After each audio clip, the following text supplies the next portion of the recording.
Et salut à toutes, salut à tous, c'est Guette, bienvenue sur l'appel du donjon. Et cette fois-ci, nous allons nous attaquer à du très très gros jeu. Je parle aujourd'hui de Swords and Sorcery, les âmes immortelles, un jeu de Simone Romano et Nunzio Surace, et édité par Intrafin en français. Donc, je vais vous présenter pour le moment le matériel de Swords and Sorcery et on fera une série de quelques parties, peut-être il y en aura plusieurs qui seront publiées sur la chaîne car c'est un jeu qui se joue en campagne. Je vous ferai à coup sûr la première partie, le prologue, et peut-être je jouerai moi de mon côté et j'avancerai sur certaines parties et je vous remontrerai certaines parties plus tard au sein de la campagne. Donc ici nous avons du coup la magnifique boîte de base de Sword and Sorcery que nous allons ouvrir. Donc dans cette vidéo je vais essentiellement vous montrer le matériel, parler un petit peu des règles et je vous montrerai les personnages que j'utiliserai pour cette partie, cette mini-campagne que nous ferons ensemble. Voilà. Donc, Swords and Sorcery, c'est un jeu que j'ai eu du mal à rentrer, car il y a, vous verrez, on regardera le livre de règles, c'est un livre, le livret de règles, quand je l'ai eu, mais j'ai baissé les bras, franchement, c'était un pavé, c'était compliqué à y rentrer dedans, franchement, je trouve que c'était pas spécialement super bien fichu pour expliquer les règles, qui maintenant je trouve que à force de voir des vidéos, donc je vais remercier aussi les vidéos d'Etrigan qui m'ont beaucoup aidé, les vidéos des rois de trèfle, la super série de Wallplay et Dark Knight Jeux pour leurs vidéos qui m'ont permis de m'y replonger dedans, parce que c'est vrai qu'au début j'étais passé complètement à côté.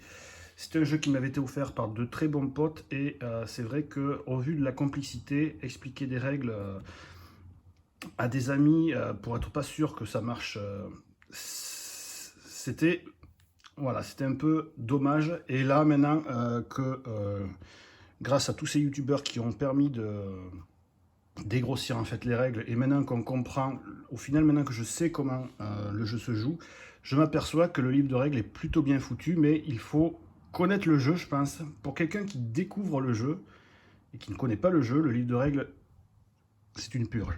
Vraiment, c'est une purge. Mais une fois qu'on sait dans quoi on va, il n'y a pas de souci. Et au final, le jeu, il est mais plus que génial. On va ouvrir la boîte. Hop, on va la mettre là-bas. Hop, derrière la jolie petite piste de dés. Et bien regardez, il est là, le livre de règles. Alors, ce livre de règles, vous voyez comme il est épais, il est en 3 parties. Alors déjà, il fait 55 pages. Bon, cette page-là, c'est juste les crédits, mais là, encore ici, vous voyez, il y avait encore des règles, à la 54e page. Et en fait, il est fichu de sorte que nous avons 3 parties. La partie verte qui correspond qu'est-ce que c'est les bases du jeu, l'introduction, l'aperçu du jeu, le matériel, le principe de base du jeu. Ensuite, nous avons la partie bleue qui correspond à une partie dédiée surtout aux héros. Et ensuite, nous avons la partie rouge qui, je pense, correspond plus à tout ce qui correspond le comportement des ennemis, tout ça. Voilà.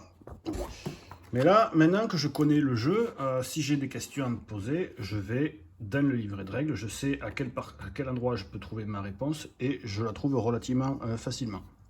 Donc, voilà. C'est pas un livre de règles, je pense qu'il faut s'amuser à lire comme ça. Je pense maintenant qu'il y a YouTube qui aide à ça. Ça permet du coup maintenant c'est un livret de référence comme ferait FHV, je trouve.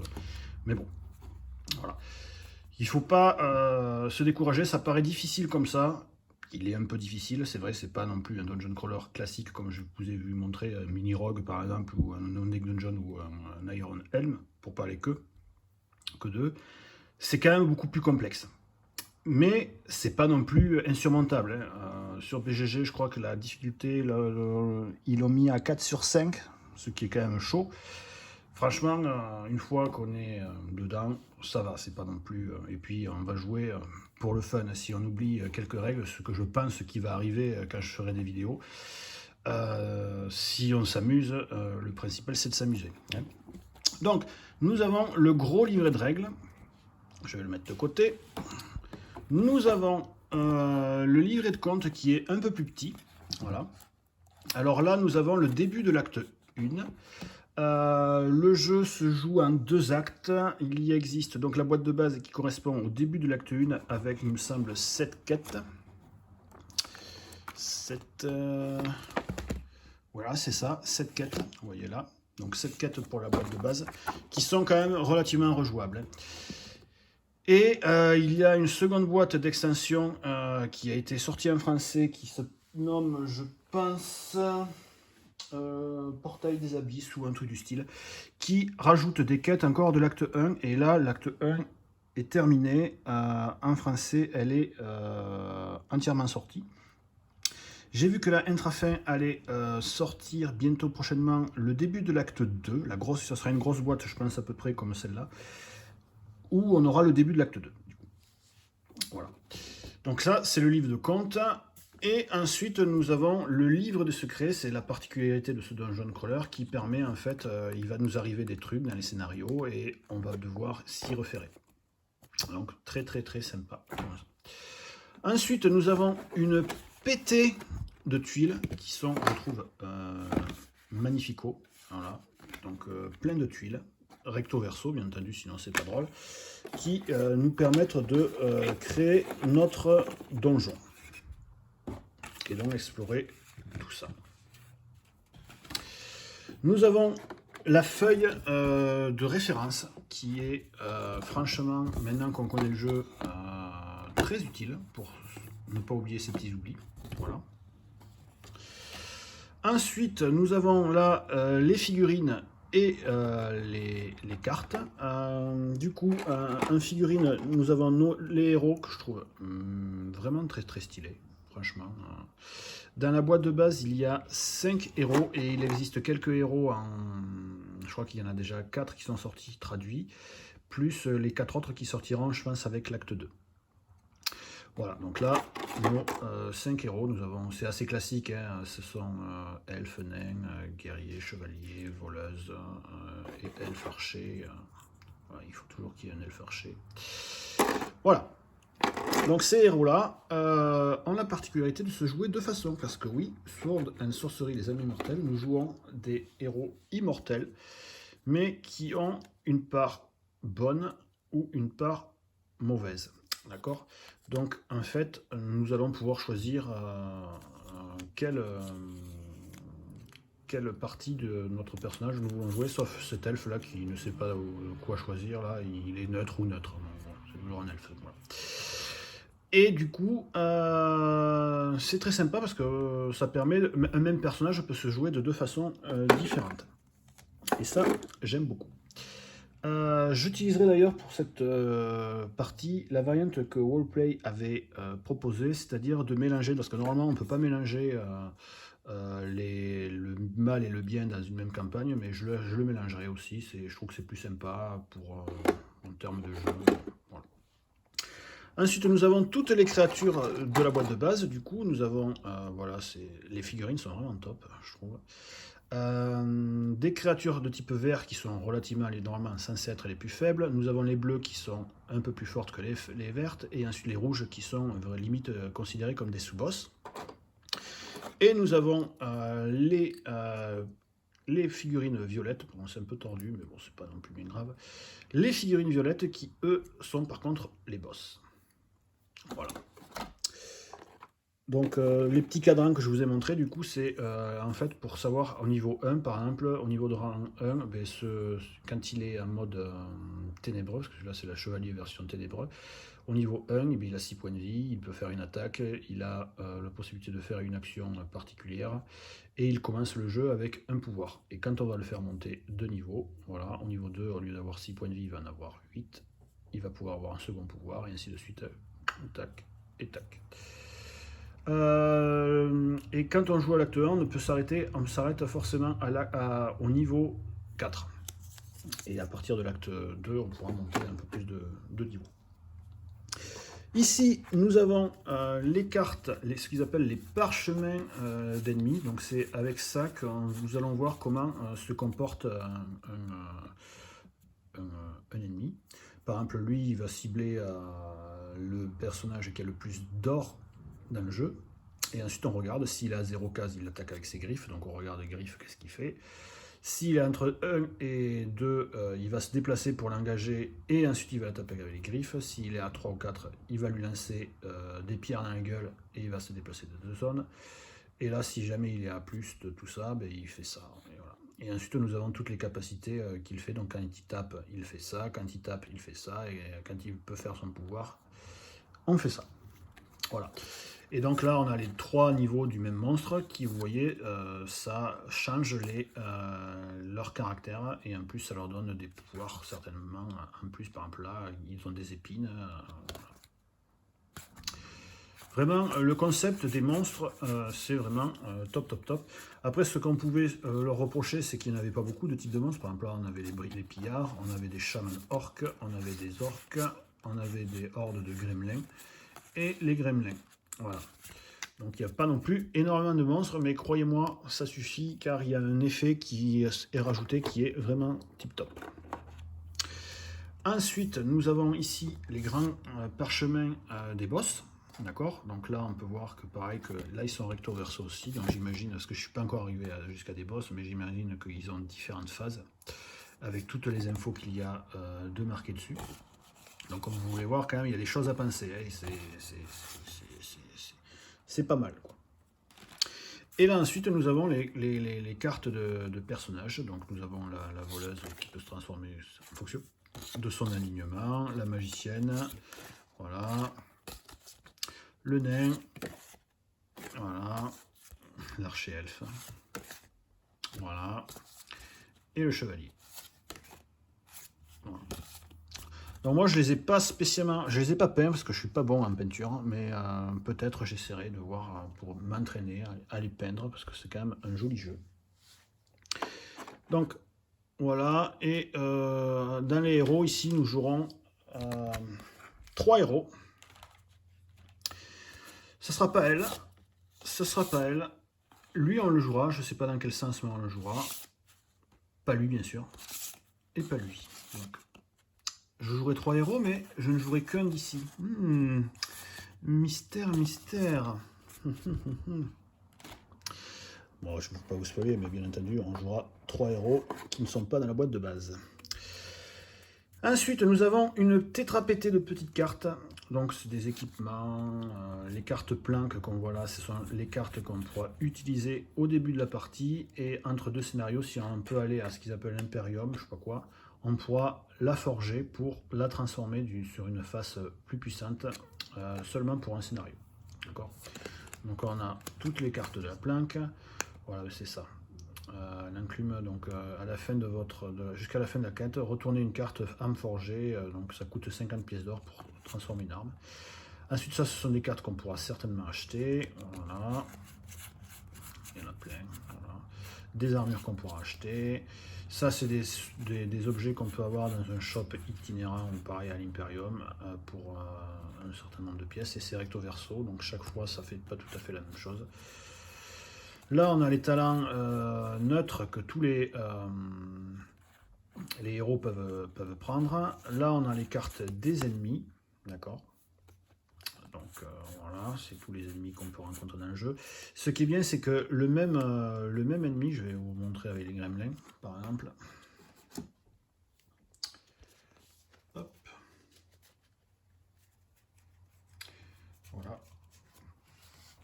Les deux gremlins verts, eh bien, ils ont, ben là c'est très simple, mais il faut se conférer après au parchemin qu'ils ont. Mais par exemple, vous voyez, celui-là, il donne une pièce d'arme, alors que lui non, et lui il donne 5 pièces d'or, au lieu que lui non, vous voyez. Voilà. Et là c'est pareil avec tous les ennemis, les deux, voilà, lui il donne pareil une pièce d'âme, mais lui il donne une pièce d'âme. Voilà. Sauf que lui en plus il a ça, et ça permet de donner un bonus, un pouvoir en plus à ce gremlin. Voilà, donc là on a les ennemis, on a ensuite les armes forgées, je vais le remettre là parce que... Ensuite, nous avons des cartes pièges, donc là ça va se déclencher quand on va généralement ouvrir une porte ou un trésor. Donc il y a des cartes où il n'y a aucun piège, mais après c'est plein de cartes qui... des grosses explosions, des tests à faire, tout ça. Ensuite, ici, nous avons des cartes événements que le scénario va nous demander de prendre les cartes événements correspondantes. Elles sont numérotées de 1 à 20 pour la boîte de base. Et du coup, ben, en fonction de ce qui se passe, c'est aussi le timer de la partie. Si jamais on n'a plus de cartes événements à piocher, et bien on a perdu. Voilà. Et ensuite, nous avons toutes les cartes rencontres pour savoir comment les ennemis vont s'activer. D'un autre côté, nous avons donc des cartes pouvoir ennemi. Alors c'est ça que je trouve aussi génial, c'est qu'un même ennemi pourra être différent à chaque partie. Par exemple, le gremlin qui avait bleu, qui avait ce petit symbole à côté de lui, quand il va apparaître, il aura un pouvoir en plus. Et donc on tirera au hasard une carte, et par exemple si on est à l'acte 1, on jouera ça, si on est à l'acte 2, on jouera ça. Et par exemple là, lorsqu'il va attaquer, toutes les attaques infligent en plus une touche de plus et repoussent la cible. Voilà. Donc il y a toutes sortes de pouvoirs pour customiser, custom tes monstres. Ensuite, qu'est-ce qu'on a? Alors là, c'est ce qu'on aime tous dans les jeux Dungeon Crawler, les loots, donc les trésors. Vous voyez qu'il y en a quand même une bonne petite pétée.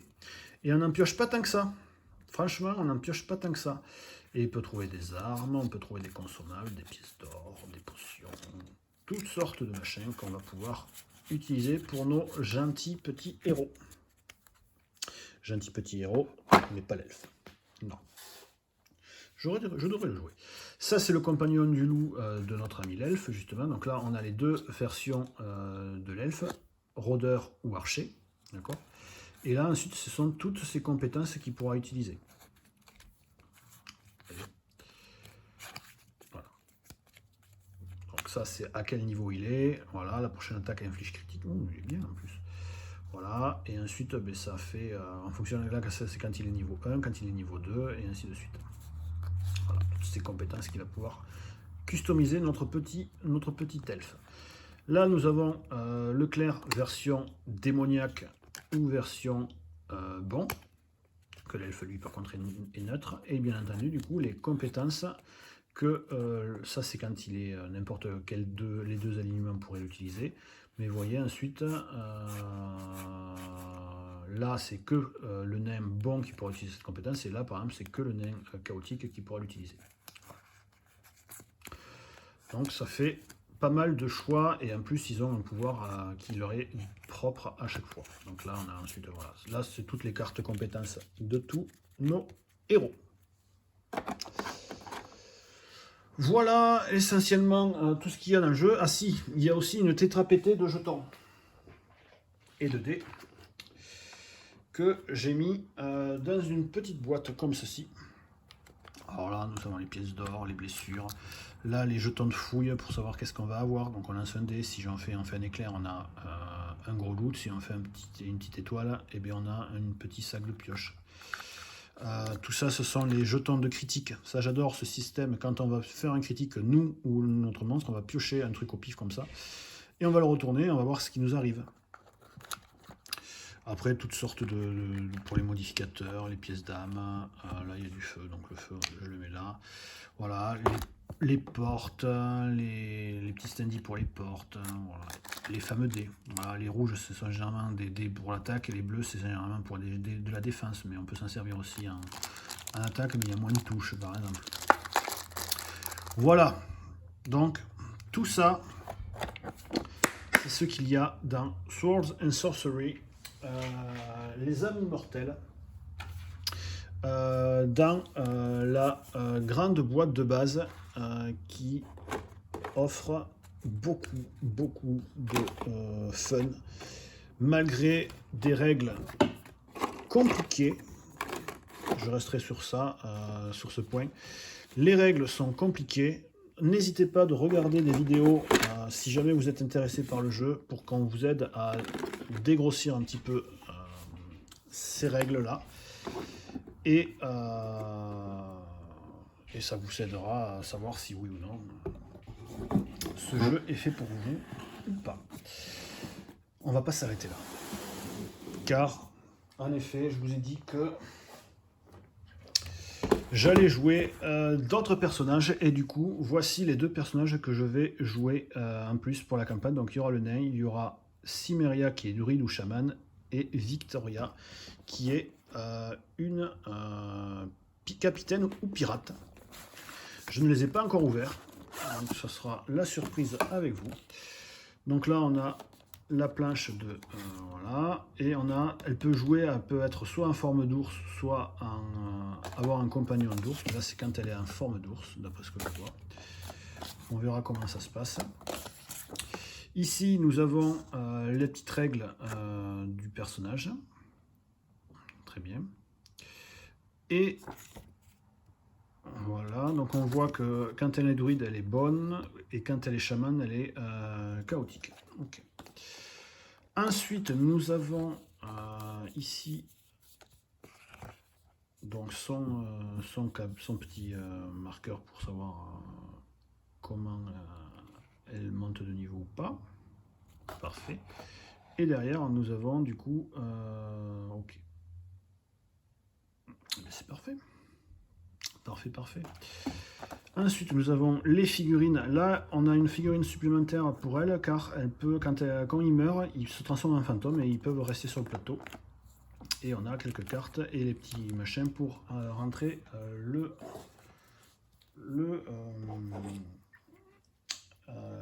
compteur.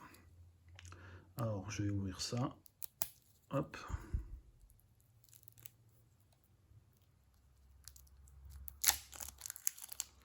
Ça rajoute quand même pas mal de cartes.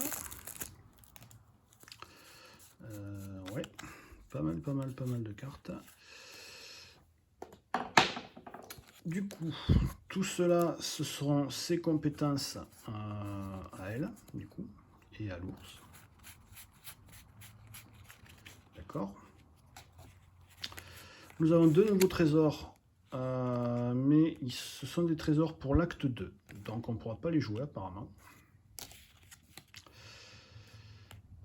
Nous avons une masse à acheter en plus pour le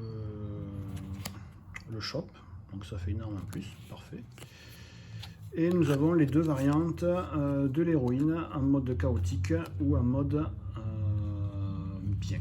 On verra, je l'étudierai, je verrai quelle version j'utiliserai de Samira. Tac.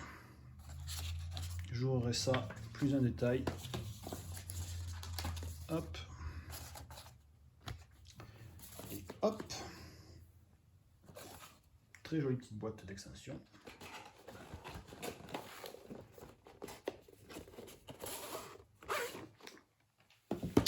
Voyons voir Victoria. Donc pareil. Là, c'est ma première vidéo d'unboxing, c'est vraiment très sympa à faire. Parce que là je découvre, d'accord, les deux côtés qu'elle a, très bien. Donc bien entendu quand elle est mauvaise elle est pirate et quand elle est bonne elle est capitaine. Donc pareil les petites règles, ok. D'autres tokens, ok.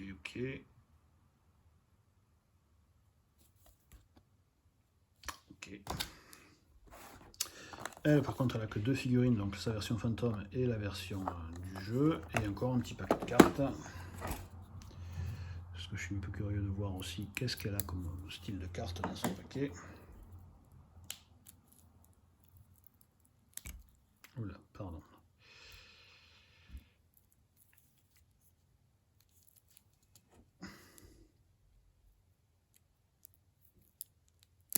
Que je ne me blesse pas.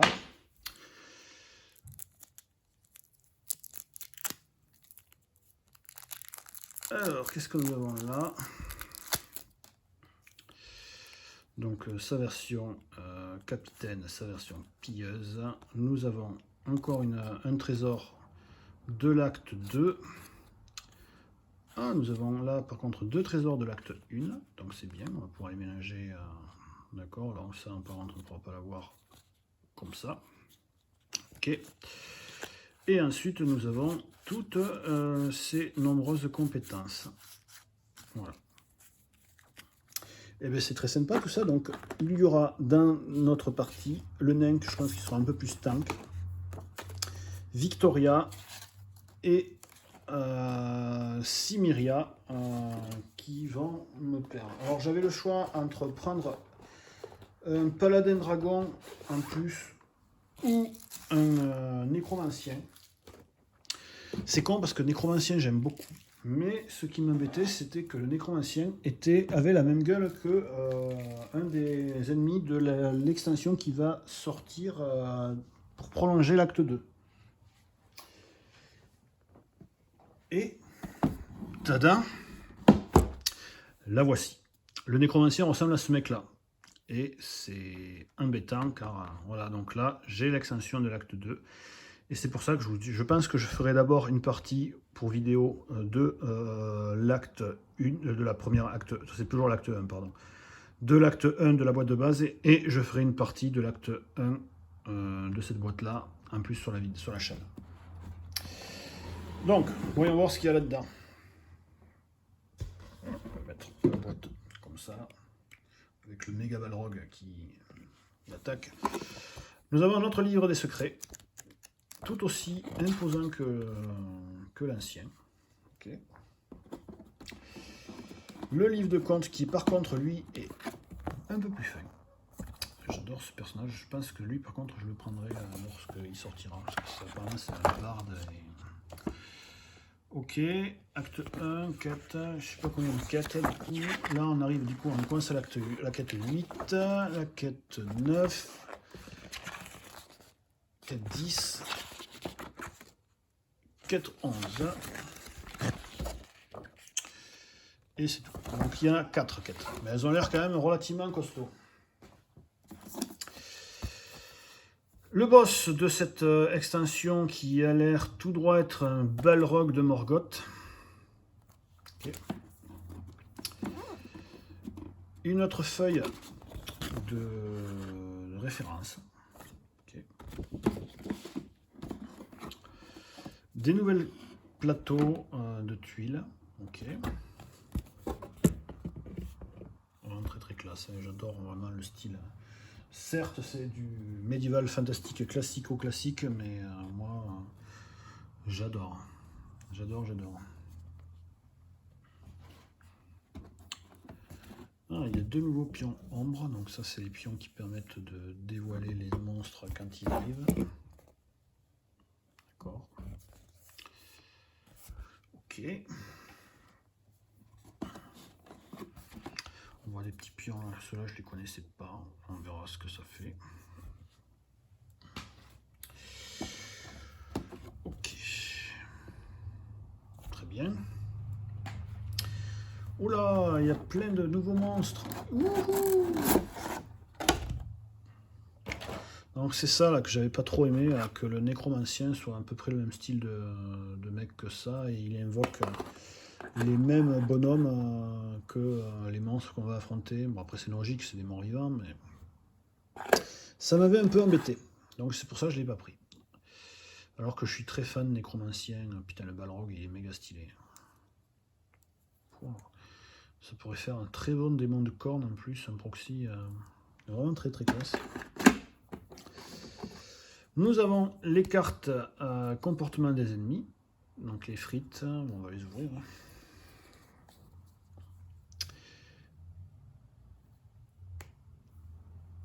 comme pour la boîte de base, ils sont, j'imagine, en 3 couleurs.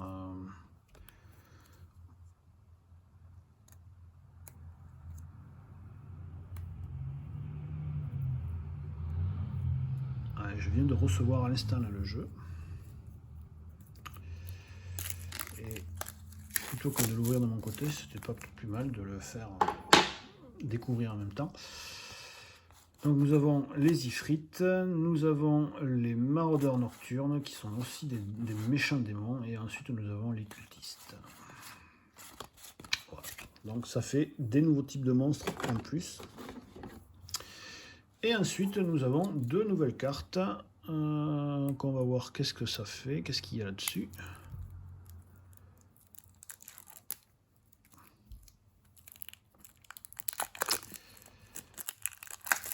Hop.